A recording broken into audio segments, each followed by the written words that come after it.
Hi, my name's Rich. I'm the framing and canvas specialist at Jackson's. I'm here in the Jackson's studio to show you the basics of how to stretch a canvas.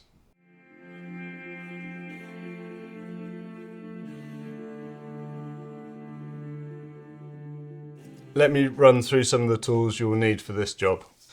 Good quality stapler for stapling the canvas to the stretcher bars. Tape measure for making sure you've got the right size and it's square. Stretching pliers for stretching the canvas onto the bars. Staple remover, just in case. A small hammer for knocking in the wedges afterwards. A mallet for knocking the stretcher bars together. And a pair of scissors for trimming the canvas to size. So I'm going to be using these 25mm deep, 60cm long bars. I'm making a square canvas. So I'm going to lay them out face down. And because of the size of this, it's going to also have two interlocking center bars. So once I'm happy that everything's in the right place, I can start just gently pushing it all together. So there's a tongue on the crossbar which should slot in each of the stretcher bars, and then I can use my mallet to just knock them all the joints into place. And I'll just go around each corner in turn, just making sure they're all flush and the center bars are all located. The next stage is to measure the diagonals. By doing this, you ensure that your stretcher bars are square and not gone slightly rhomboid. So if you measure diagonally, that is 84.6 centimeters, and that is 85. So it's too long across this diagonal. So we'll just knock this in a bit more until both measurements are equal. That is now 84.9 and that is 84.9. So we know that it's square and each corner is a right angle. We can have a look at the canvas.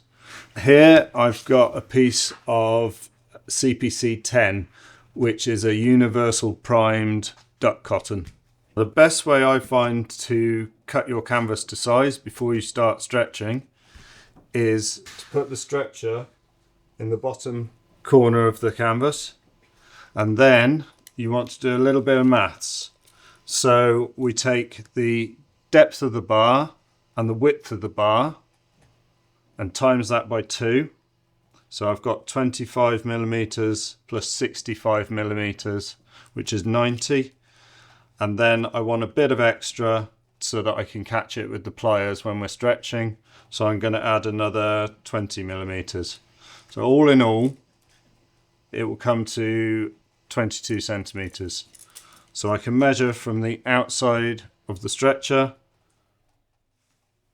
mark it at 22 centimeters on both edges,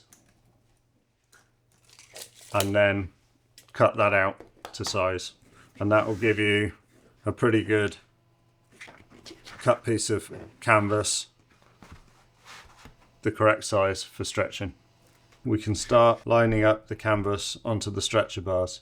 To do this, just fold in from the middles on each side and make sure that there's an equal overlap. So now we can start stapling the canvas onto the framework. We'll start this at the near side, just loosely picking that up, folding it over, and anchoring it in place. I'm then going to turn the canvas round so that we're on the opposite side, and we can start using our pliers. So grip the canvas and use the leverage point on the pliers to just give a bit of tension, can then hold it in place with your thumb.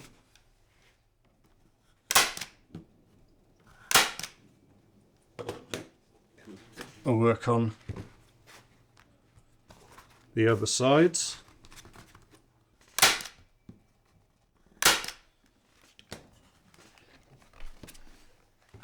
So you always try and work equally around the canvas,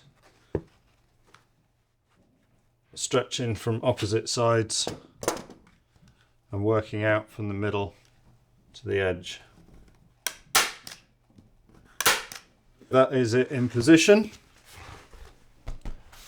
and we can start stapling along the rest of the stretcher bars.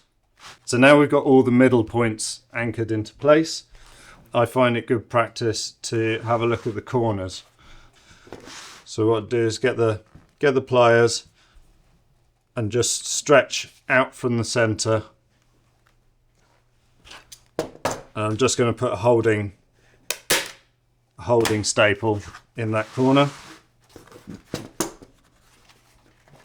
So again, and I'll do this on all the corners. So I'm stretching slightly diagonally out from the center. Put a holding staple in there. These will come out later. They're just to hold it in place for now. Now we can start stapling the rest of the sides of the canvas, starting from the middle and working towards the corners. So when you're stapling, you're looking to give a nice even space in between each staple. For this type of canvas and on this size, I'm going to do about 6 centimeters gap. You're going to be working from the center out on each side, and then always mirroring what you're doing on the other side to give a nice even stretch. So get a nice stretch there and staple. Then I'll move to the other side and do the same. And then I want to flip the canvas and do the same on the opposite side so that it's keeping a nice even stretch. On a larger canvas, you can space the staples further apart and then come back and fill in afterwards. On these smaller canvases, that's not necessary. Mirroring what we're doing, working out from the center. Because this is a square canvas, it doesn't necessarily have an orientation in terms of landscape or portrait. So I'm going to leave these two sides as top and bottom of the canvas, and these are going to be the sides, and this will dictate how we fold the corners. So if these are the sides, I can staple all the way along to the corners of the sides, but I'll leave the top and bottom slightly shorter staples, and that'll aid when we come to fold the corners.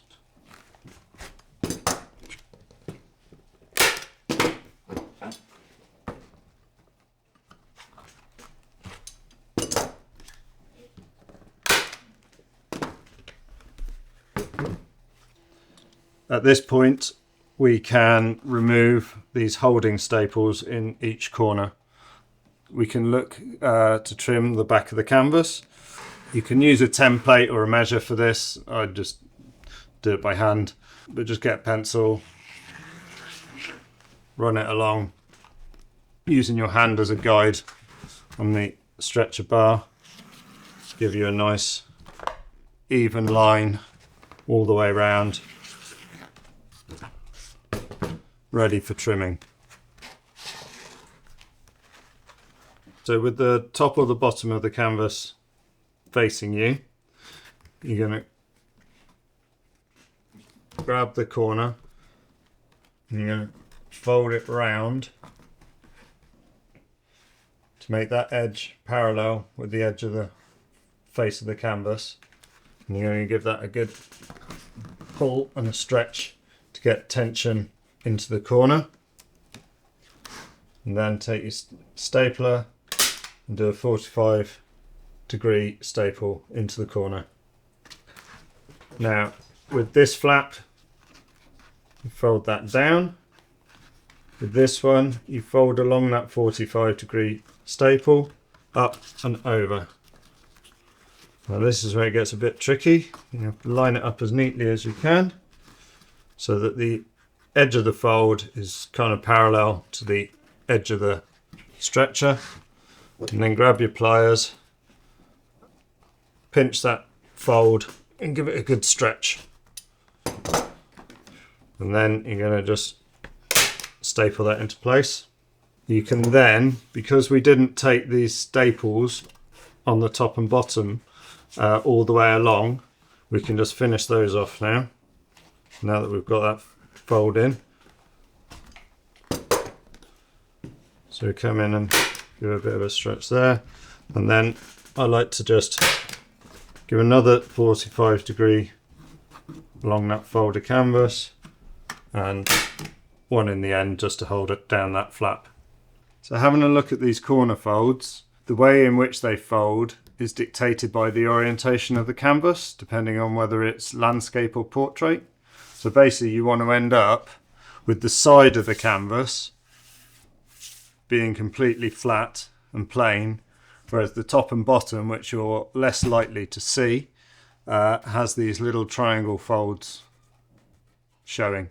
Once those corners are done, can flip it over and we've got a nice evenly stretched canvas. So let's talk about the wedges.